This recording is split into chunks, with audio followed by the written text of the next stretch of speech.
Hi, I'm Glenn Zaring. I am running for Manistee City Council from the 5th District.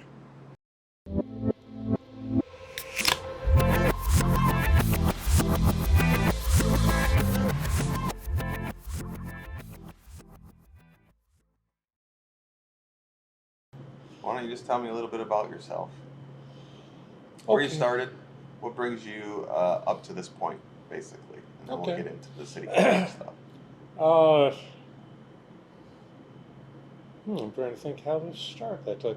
My wife and I moved up here in 2004 Okay. because my mother, well, father had just passed, mother was having some trouble, and just having people, and so we decided that we could move up here. And I started in Traverse City. Pardon me. But I ended up down here because a position came open with tribal government. They needed somebody to come in and basically create a whole public information, public affairs department. And that was exactly the type of stuff that I did for a long time. And came in. Actually, we started a newspaper. We did a lot of media type of stuff. And I think we represented the tribe very well for about 12 years. And for me, it was a perfect final job because I got to use all the skill sets over the years that I had learned, both university, through military service, through media. So it was a perfect thing for me.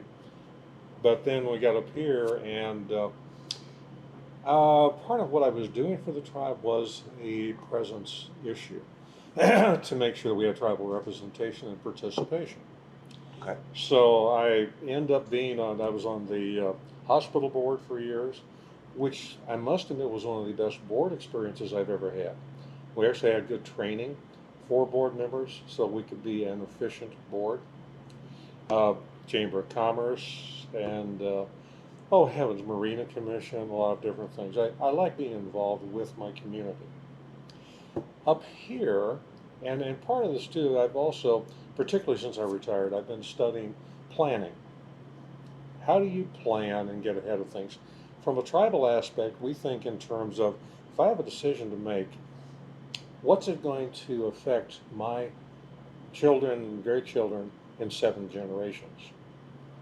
And you start thinking about decisions you make as a public official in those type of terms, it is totally different than we usually see nowadays. Nowadays, it's like, well, what will this do to my polls tomorrow? Okay, you got to think ahead.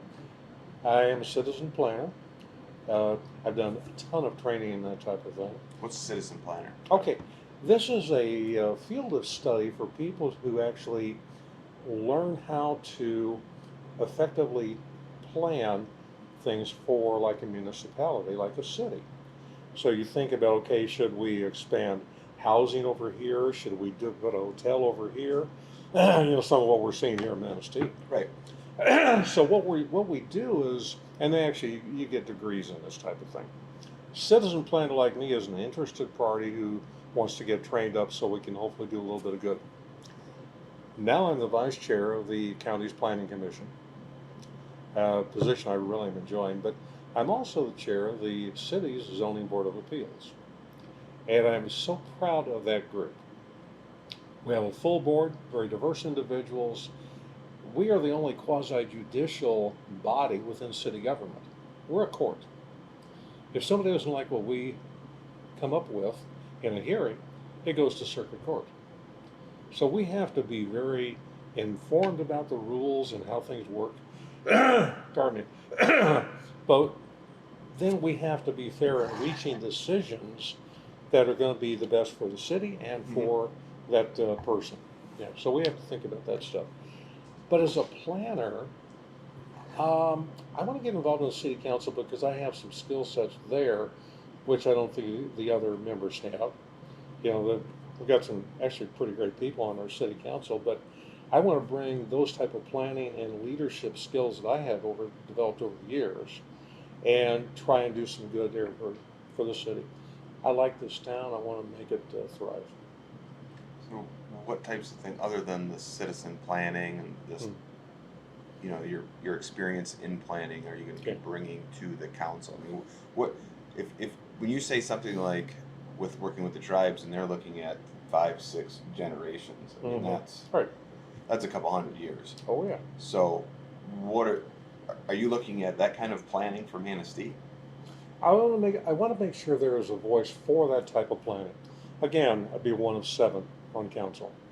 So I want to at least be if you will, a voice of reason based upon training and experience. But yeah, I'll give you an example here. When we moved here in '04, I was already a CERT team member where we lived previously, the Community Emergency Response Team. Mm-hmm. Get up here, I got involved to actually create a CERT team for this county. Pardon me. And we actually have served and worked with the Benzonia County group as well. Done a lot of good. We're the folks that play like human traffic cones. Okay, and then we help guide people around, but we respond in cases of emergencies. And I've done quite a bit of emergency management, which it's a strange skill set, but to be able to create a local unit that can actually do something good like that, basically we work in support of first responders. But another addition to that is amateur radio. We have a whole amateur radio group here, Amateur Radio Emergency Services, which are part of the Sheriff's Department. I just got off a run as their president. It's a great group, but we understand a portion of emergency management successful is communications. If you can't get the information out someplace because we have EMPs or whatever, pick your disaster. Sure. Other options have to be available. And if ham radio, if we have to get on simplex and just go about 5 miles, we can still get out. But we have planned so how we need to reach either adjoining counties, the Emergency Operations Center in Lansing. So we've got those steps in place, and we check them once in a while, make sure they still work. So I'm very proud of our amateur radio crowd here. But that's the type of planning ahead that I like to see, and I'd like to see on council. And you're going to get hit from a lot of different directions on Oh council. yeah. You know, so how are you going to decide what is best for the city? Because it's not just your area that's electing you. That's it, exactly. It's the whole city. Yep. Keeping in mind I will be one of 7. Mm-hmm.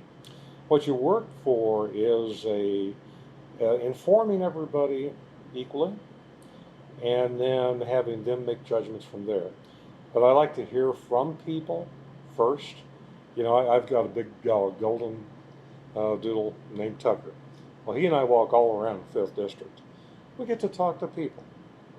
They can tell me the things that are of concern to them. That's something I want to carry forward into council. But as a council person, you can also help guide the city manager and the mayor into projects, decision making. But you also, here's an element which a lot of times we miss.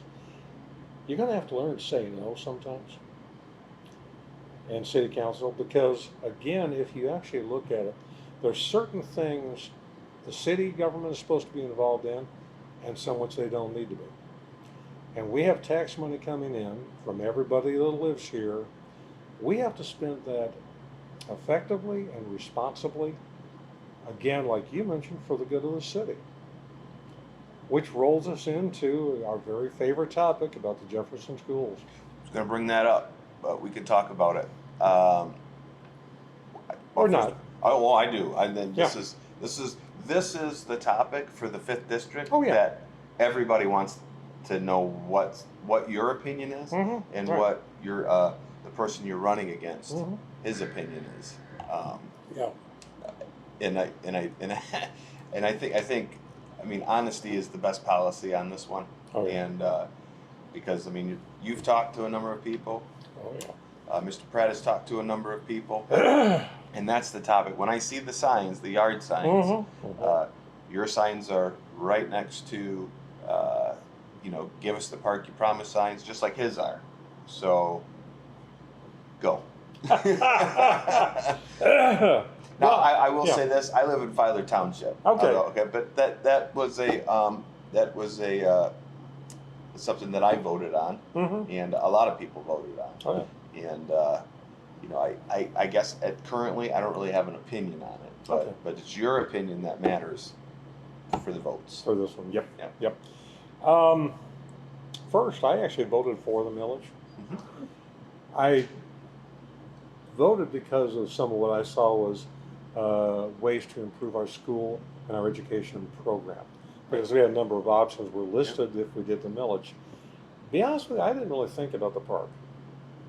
We have some parks fairly close to that area already, and I'm going, okay. Uh, so then when this became an issue, and remember, I talked about the fact I've been in communications for a long time. You pick up key items that sound really good to your public, and you play upon those. The planning that I mentioned earlier, what comes in here is you also need to make sure you can deliver what you promised. This is what I'm finding as a concern. In talking to both staff and city council, they were not approached to see if the city would take that into the inventory of parks. The city doesn't want it, and also they don't have sufficient budget to pay for its maintenance. We're maxed out. We have a lot of parks, but one of that size and everything, at this point, the city is not interested. So you have the school board here, us over here, on the city side, and I'm going, it really isn't a city council issue. We don't have influence. If I were to get add on, I'd say that.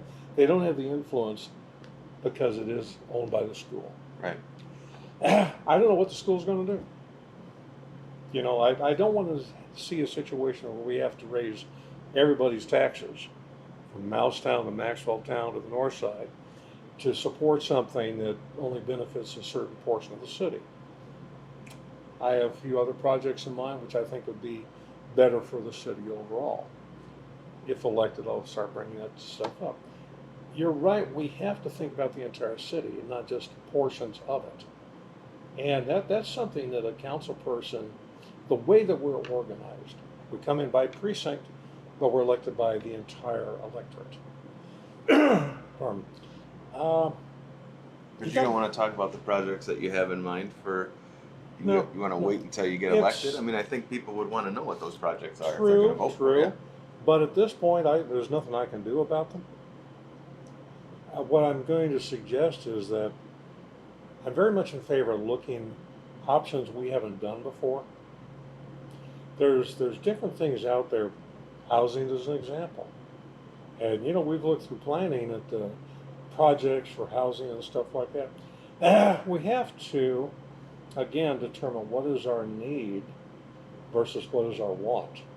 Because, again, we got one single pile of money from the taxes, basically. So where do we apply that most effectively? It's going to help everybody. So until I get in, and actually until I spend more time at council to learn issues, learn personalities, there's some things I don't want to bring up because everything is in timing. When the situation is right, fine. So I'm not going to blow my way on just one issue or something like that.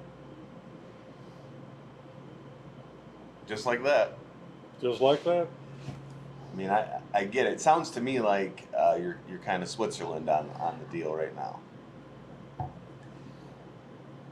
You know, the first time I was in Switzerland, I was driving down a highway coming in from Germany, where I served for almost 4 years. And there was a hippie. His hair was longer than mine, walking along, and he had an automatic rifle over his shoulder. Okay? The Swiss take care of themselves. But they're a very wonderful country, interesting people with great chocolate. I want to take care of Manistee. I want to do it properly.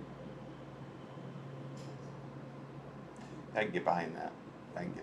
I mean, I think people want to know though, like, was there a promise to put a park there? I think that's the big question. Right. And I don't know the answer to that. I've inquired into that, and as I understand it, they made a promise to the State Board of Education. It was an option on the millage, so that everybody read and either voted for or against. Okay, I like option B or C or whatever it might be. There were multiple reasons people passed it. The park or the green space was, as I understand it, one of those options presented to the voters. But where they come in with a promise here is again to the State Board of Education. That's, in my investigation, that's what I have been told. So they did promise to the State Board of Education. But they forgot to ask if the city wanted it or needed it or could use it. Okay, so the question's posed to the city then.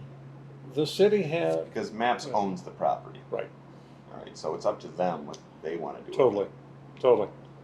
So the green space or park situation would be, City of Manistee, do you want to do this? If so, this is how much it costs.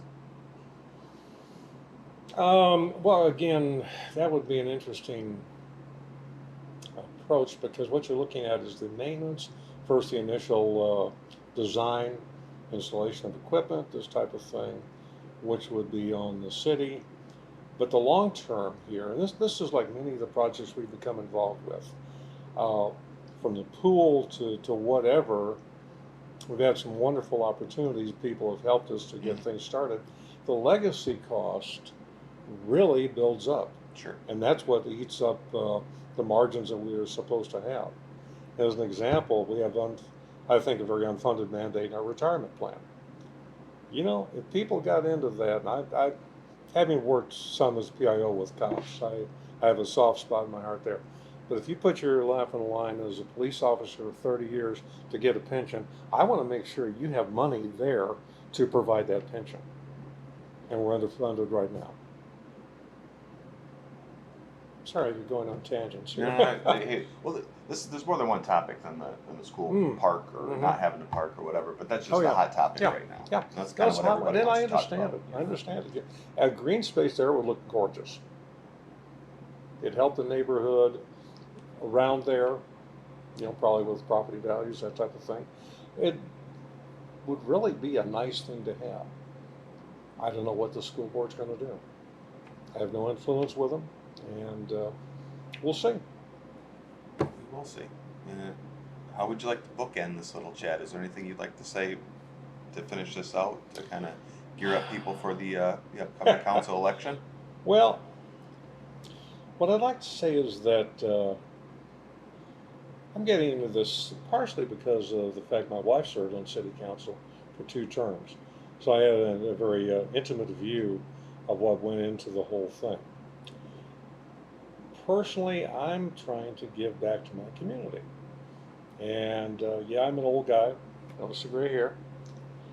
But the point is I have a lot of the experience and the leadership skills developed, including the battle scars, to hopefully be a good member of council, to help bring the people together to actually accomplish what we need to. So, I like it. I like it. Good job. Thank you Thank very you. much.